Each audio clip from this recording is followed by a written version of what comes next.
relying on your intuition for knowing when to stay quiet. That's what we're going to be talking about on today's video.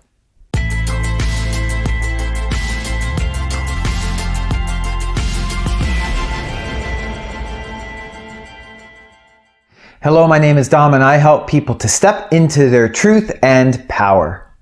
Do you struggle with knowing when to stay silent and knowing when to speak? I have a general rule about this, and it's often better to keep your hunches to yourself, even when they are accurate. For example, your spouse may not appreciate being told that you have a hunch that she's been binging on the donuts while you are gone. Or telling a friend or a coworker that you feel like that they're making a mistake without them specifically asking for your input. For some people, the thought of staying quiet is really challenging. Because you're so certain in what you're feeling, you'll often want to share it. But I want to caution you to think twice and ask yourself why. Why do you feel so compelled to share it?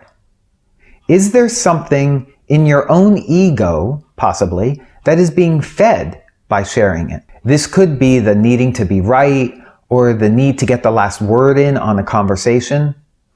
If you're feeling this is true for you, I really encourage you to stay quiet, especially if what you're sharing could cause resistance in your relationship with the other person. Sometimes it's not our ego at all, but even still, people really need to self-discover in order to learn. And in such cases, sometimes the best way to help them is to simply just ask curious questions to help them slow down and be in their own self-discovery without specifically telling them what you're feeling. The act of staying silent can be just as powerful as the words you mean to say, if not more. It's kind of like the act of hugging will be more comforting than saying, "I'm sorry for your loss."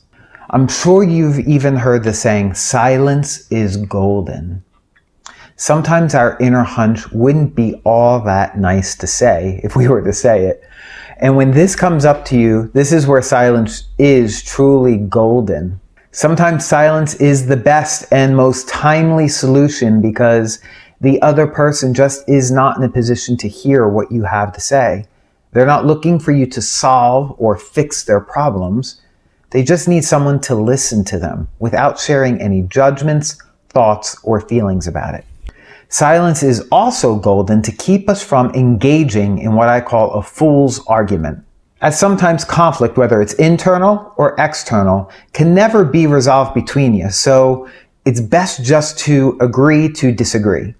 If you allow your intuition to lead you instead of your ego, it does become easier to recognize you're being led into having a fool's argument before it even starts. Here's a power tip for you in relying on your intuition to stay quiet. Ready? Don't take anything anybody says or does personally. Don't take anything anybody says or does personally. Most times, if somebody says something negative or judgmental to you, it really has nothing to do with you and everything to do with something that's going on inside of them. You are simply just showing up as a mirror for them to see or recognize something about themselves that they're unhappy with. So what do? They cast it back at you, telling you are the one that shouldn't be doing what you're doing or saying what you're saying. Every human on the planet experiences their life within 4 aspects of their beingness: how we think, how we emotionally feel, how we physically feel, and how we spiritually feel. When we become a master of our own beingness, there is nothing anybody can say or do that will knock you out of staying centered and grounded at the center of your beingness. It's as if it doesn't even hit you. Imagine like having an invisible shield around your being, and if someone was to cast a judgment at you, it's like it hits that invisible shield and it just falls on the floor. You don't feel it, you don't react to it at all. That is where we really want to be when unsolicited judgments and negativity are being cast at us.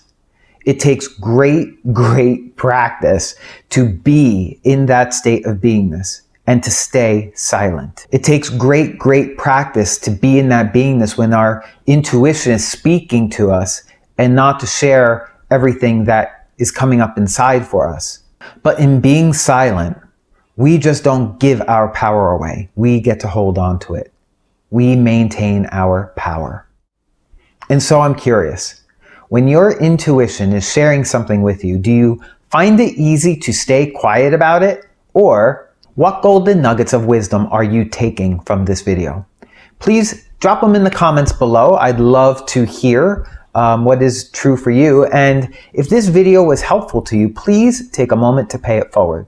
Share it online with your friends and family, because it's my intention to have this information shared with as many people as possible right now. I truly believe this is what's needed in the world for so many people, and you'll be helping to spread this info out to them.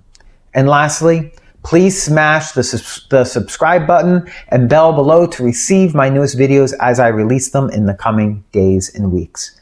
Until I connect with you again for my next video, stay well, stay healthy, and stay empowered.